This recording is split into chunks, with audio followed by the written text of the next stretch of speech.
Cette espèce humaine égarée rêve toujours d'atteindre la perfection de son milieu par le mécanisme d'un gouvernement ou d'une société.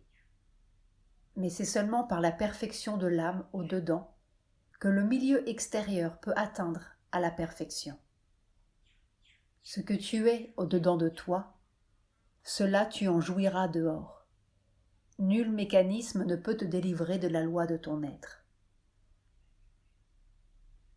Chapitre 7. La religion de l'humanité. 1. La religion intellectuelle.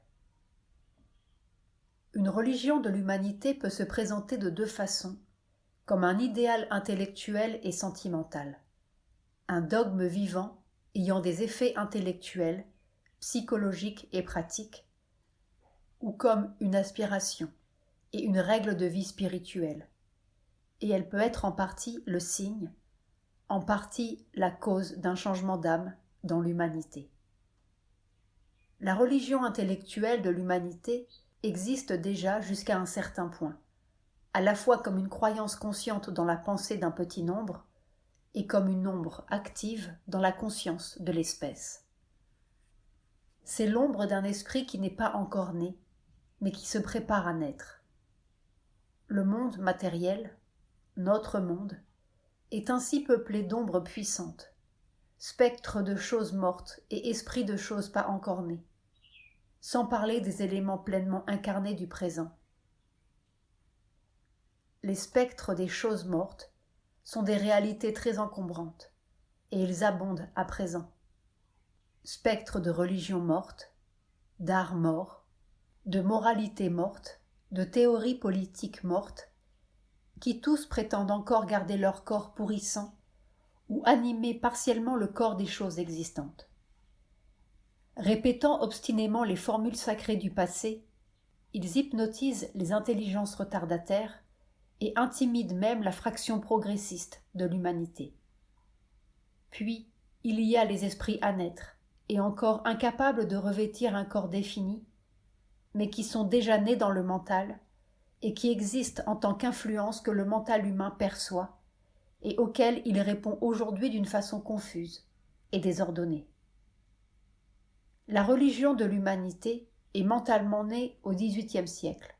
C'est le Manasa Putra des penseurs rationalistes qui l'inventèrent pour détrôner le spiritualisme formaliste du christianisme ecclésiastique. Le Manasaputra, l'enfant né du mental, concept et expression appartenant à la cosmologie puranique indienne. Elle a tenté de se trouver un corps dans le positivisme, qui a voulu formuler les dogmes de cette religion, mais sur une base trop lourdement et trop rigoureusement nationaliste pour pouvoir être acceptée même par l'âge de la raison. L'humanitarisme en est le résultat sentimental le plus marquant. La philanthropie, le service social et autres activités similaires sont l'expression extérieure de ces bonnes œuvres. La démocratie, le socialisme et le pacifisme sont dans une large mesure ses sous-produits, ou du moins doivent à sa présence intérieure une grande part de leur vigueur. L'idée fondamentale peut s'énoncer ainsi. L'humanité est la divinité que l'homme doit adorer et servir. Le respect, le service, le progrès de l'être humain et de la vie humaine sont le devoir principal et le but principal de l'esprit humain. Nulle autre idole ne doit prendre sa place. Ni la nation, ni l'État, ni la famille, ni rien autre. Et ceux-ci ne sont dignes de respect que dans la mesure où ils sont des images de l'esprit humain, consacrant sa présence et aidant à sa manifestation. Mais lorsque le culte des idoles cherche à usurper la place de l'esprit et montre des exigences incompatibles avec son service, il doit être rejeté. Aucune injonction des vieilles croyances, fussent-elles religieuses, politiques, sociales ou culturelles, n'est valable quand elle contredit les droits de l'esprit. La science elle-même, bien que le monde moderne en ait fait une de ses grandes idoles, ne doit pas être autorisée à avoir des exigences contraires au tempérament éthique de l'esprit et à ses fins morales. Car la science n'a de valeur que dans la mesure où, par la connaissance et le progrès, elle aide et sert la religion de l'humanité.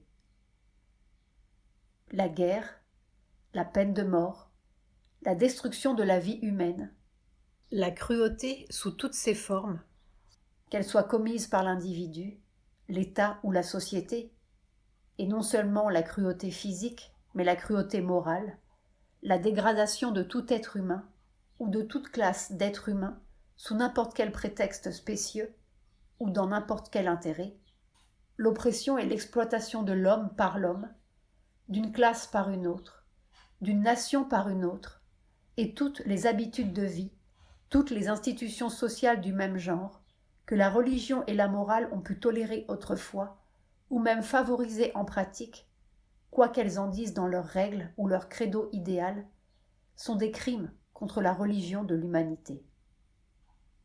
Abominable pour sa pensée éthique, interdits par ses principes primordiaux, ils doivent être toujours combattus, et jamais, à aucun degré, tolérés. L'homme doit être sacré pour l'homme, indépendamment de toute distinction de race, de croyance, de couleur, de nationalité, de statut, de position politique ou sociale. Le corps de l'homme doit être respecté, protégé de la violence et des outrages, fortifié par la science contre la maladie et contre une mort évitable. La vie de l'homme doit être tenue pour sacrée, garantie, fortifiée, ennoblie, exaltée. Le cœur de l'homme doit être considéré comme sacré aussi. Il doit avoir le champ libre, être protégé de toute profanation, tout étouffement, toute mécanisation et libéré des influences amoindrissantes. Le mental de l'homme doit être délivré de toute entrave. Il doit avoir la liberté, l'espace et des facilités, recevoir tous les moyens d'éducation et de développement, et organiser le jeu de ses pouvoirs au service de l'humanité. Et en outre, tout ceci ne doit pas être considéré comme un pieux sentiment, ni comme une abstraction, mais être pratiquement et pleinement reconnu en la personne des hommes, des nations et du genre humain. Telle est, dans ses grandes lignes, l'idée ou l'esprit de la religion intellectuelle de l'humanité. Il suffit de comparer la vie de l'homme, sa pensée, ses sentiments, il y a un siècle ou deux, avec sa vie, sa pensée et ses sentiments dans la période d'avant-guerre, la Première Guerre mondiale, pour voir combien l'influence de cette religion de l'humanité a été grande et comme son travail a été fructueux. Elle a accompli rapidement bien des tâches que la religion orthodoxe avait été incapable de réaliser concrètement. Et ceci, surtout, parce qu'elle a constamment agi comme un dissolvant critique et intellectuel, un adversaire impitoyable de ce qui est, un inébranlable champion de ce qui sera, toujours fidèle à l'avenir, tandis que la religion orthodoxe s'est alliée aux puissances du présent et même du passé, s'est enchaînée en pactisant avec elles et au mieux n'a su agir que dans une force de modération et non comme une force de réforme. De plus, cette religion a foi en l'humanité et en son avenir terrestre, et par conséquent, elle peut aider au progrès humain sur la terre, tandis que les religions orthodoxes regardaient la vie terrestre de l'homme avec des yeux de pieuse douleur et d'affliction, et l'invitaient très expéditivement à supporter avec paix et contentement les grossièretés, les cruautés, les oppressions et les tribulations de cette vie, et même à leur faire bon accueil pour apprendre à apprécier et à gagner la vie meilleure qui lui sera accordée dans l'au-delà.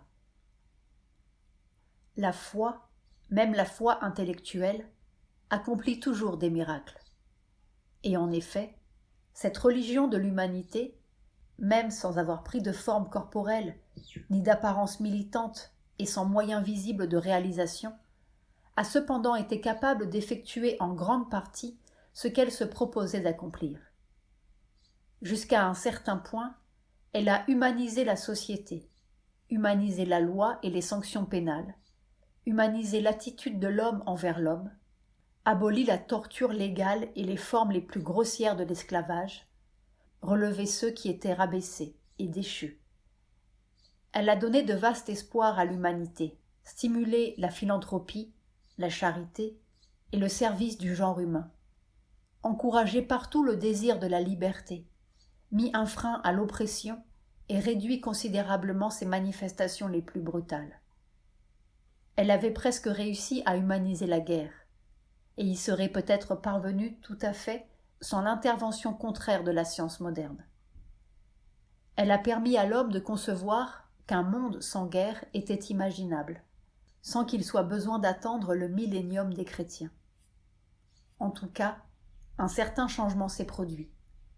Au lieu d'une paix qui était un rare interlude au milieu d'une guerre constante, la guerre est devenue un interlude, encore trop fréquent, au milieu d'une paix qui n'est encore qu'une paix armée.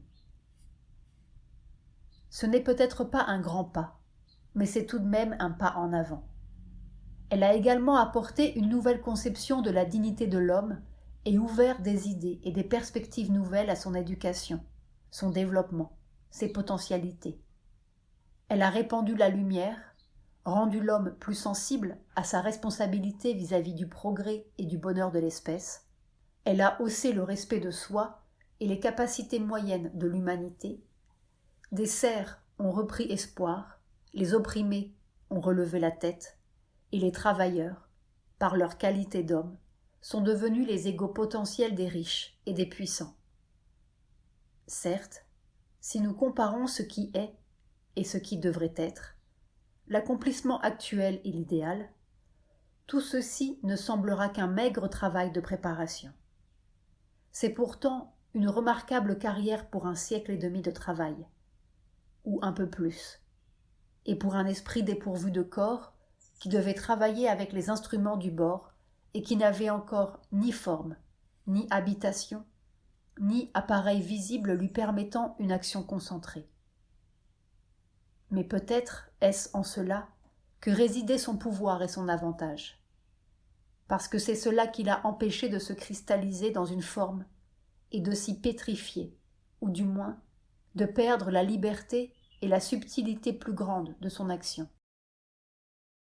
Cependant, si elle veut réaliser toutes ses promesses, cette idée ou cette religion de l'humanité doit se rendre plus explicite, plus insistante, plus catégoriquement impérieuse. Sinon, elle n'agira clairement que dans la pensée d'une élite, tandis que son influence sur la masse restera mitigée, et elle ne gouvernera pas la vie humaine. Et tant qu'il en sera ainsi, elle ne pourra pas prévaloir entièrement contre son ennemi principal. Cet ennemi, l'ennemi de toute religion vraie, est l'égoïsme humain, l'égoïsme de l'individu, l'égoïsme de classe et l'égoïsme national. Elle a pu pour un temps adoucir ces égoïsmes, les atténuer, les forcer à mettre un frein à leurs manifestations les plus arrogantes et les plus visibles, les plus brutales. Elle a pu les obliger à adopter des institutions meilleures, mais non à céder la place à l'amour de l'humanité, non à reconnaître une unité réelle entre les hommes. Car tel doit être essentiellement le but de la religion de l'humanité, comme ce doit être le but terrestre de toute religion humaine. L'amour, la reconnaissance mutuelle d'une fraternité des hommes, un sens vivant de l'unité humaine et une pratique de l'unité humaine dans la pensée, dans les sentiments et dans la vie. Et tel est l'idéal qui fut pour la première fois exprimé dans l'ancien hymne védique, il y a des milliers d'années, et qui restera toujours la plus haute injonction de l'esprit en nous à la vie humaine sur la terre. Il s'agit d'un hymne du Rishi Samvanana Andirasa à Agni, la flamme intérieure, qui conduit le voyage de l'être humain à la découverte du monde de la vérité, ou monde solaire. Ô feu, ô vigoureux, tu es le maître qui nous unit à toutes les choses. Tu flamboies haut sur les assises de la révélation. Puisses-tu nous apporter les richesses. Réunissez-vous, prononcez une seule et même parole, que vos pensées arrivent à une seule et même connaissance, de même que les dieux anciens, arrivant à une seule et même connaissance, ont pris chacun la part qui leur revenait. Tous ont une formule commune, une assemblée d'union commune, un mental commun à tous. Ils sont ensemble dans une seule et même connaissance. Je prononce pour vous une formule commune, je fais le sacrifice pour vous avec une offrande commune.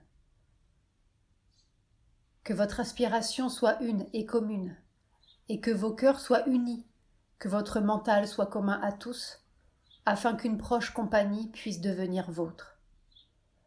Rig Veda 10, 191, 1, 2, 3, 4.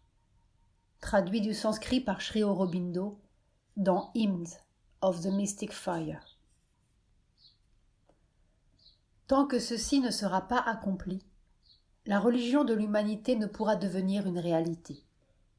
Quand ceci sera fait, le seul changement nécessaire aura été réalisé, le changement psychologique sans lequel aucune unité formelle et mécanique, politique et administrative ne peut être réelle et sûre. Si ce seul changement s'effectue, l'unification extérieure ne sera peut-être même pas indispensable. Et si elle l'est, elle se produira naturellement, non par des moyens catastrophiques comme il semble probable maintenant, mais par la seule insistance du mental humain. Et elle sera garantie par un besoin essentiel de notre nature humaine, plus développée et plus parfaite. La question reste de savoir si une religion de l'humanité, une religion purement intellectuelle et sentimentale, peut suffire à accomplir un aussi vaste changement dans notre psychologie. La faiblesse de l'idée intellectuelle, même quand elle s'appuie sur un appel aux sentiments et aux émotions, est de ne pas pénétrer au centre de l'être humain. L'idée puissante en elle-même et dans ses effets ne l'est cependant pas assez pour modeler la vie entière de l'espèce à son image. Elle doit faire trop de concessions au côté égoïste de la nature humaine, qui constituait la totalité de notre être autrefois et encore maintenant ses 9/10, contre lequel sa vaste idée est en conflit. Ainsi, quand enfin elle se réalise, c'est sous une forme mélangée, impure, inefficace. La vie l'accepte partiellement dans ses habitudes, mais pas complètement, ni sincèrement. Telle a été l'histoire de toutes les idées l'une après l'autre, et c'est l'une des raisons, au moins, qui fait que le progrès humain a presque toujours cette allure irréelle, peu concluante et tourmentée. En outre, parce qu'elle s'appuie surtout sur la raison, elle a naturellement tendance à faire appel à la solution mécanique. Or, l'idée rationnelle finit toujours par devenir captive de son mécanisme. Elle devient l'esclave de son propre procédé, trop astreignant. Survient une autre idée, avec une autre tournure dans sa machine logique, qui se révolte contre la première et brise le mécanisme, mais seulement pour y substituer finalement un autre système mécanique, un autre credo, une autre formule, une autre pratique. D'où l'impérieuse nécessité, afin de pouvoir remodeler la société à l'image des idéaux révolutionnaires, d'une conception plus profonde de la religion de l'humanité. Le but de la religion de l'humanité s'est formulé au XVIIIe siècle par une sorte d'intuition fondamentale. Ce but était, et est encore, de recréer la société humaine à l'image des trois idées sœurs, liberté, égalité, fraternité. Aucune n'a été réellement conquise en dépit de tout le progrès accompli. La liberté, tant proclamée comme essentielle au progrès moderne, n'est qu'une liberté extérieure, mécanique et irréelle. L'égalité, tant recherchée, et pour laquelle on s'est tant battu, est elle aussi extérieure et mécanique. Et finalement, elle se révélera irréelle. Quant à la fraternité, elle n'est même pas considérée comme un principe praticable d'organisation de la vie, et ce que l'on propose à sa place est un principe extérieur et mécanique d'association égale, ou, au mieux, une camaraderie du travail. Cet échec tient au fait que l'idée d'humanité, en notre âge intellectuel, a dû masquer son véritable caractère de religion, de mouvement de l'âme et de l'esprit, et s'adresser à la mentalité vitale et physique de l'homme au lieu de faire appel à son être intérieur. Son effort s'est borné à vouloir révolutionner les institutions politiques et sociales, et à modifier les idées et les sentiments communs du mental humain afin que ces institutions puissent recevoir une application pratique. Elle a œuvré sur le mécanisme de la vie humaine et sur le mental extérieur, plus que sur l'âme de l'espèce. Elle s'est efforcée d'établir une liberté, une égalité et une entraide mutuelle, politique, sociale et légale, au sein d'une association égale. Ces buts ont une grande importance à leur niveau, mais ils ne sont pas la chose centrale. Ils ne peuvent être assurés que s'ils se fondent sur un changement de la nature intérieure de l'homme et de sa manière intérieure de vivre. En eux-mêmes, ils n'ont d'importance que s'ils aident à donner plus d'essor et de champ libre au progrès de l'homme vers ce changement intérieur. Et une fois celui-ci accompli, s'ils deviennent l'expression extérieure d'une vie intérieure plus large.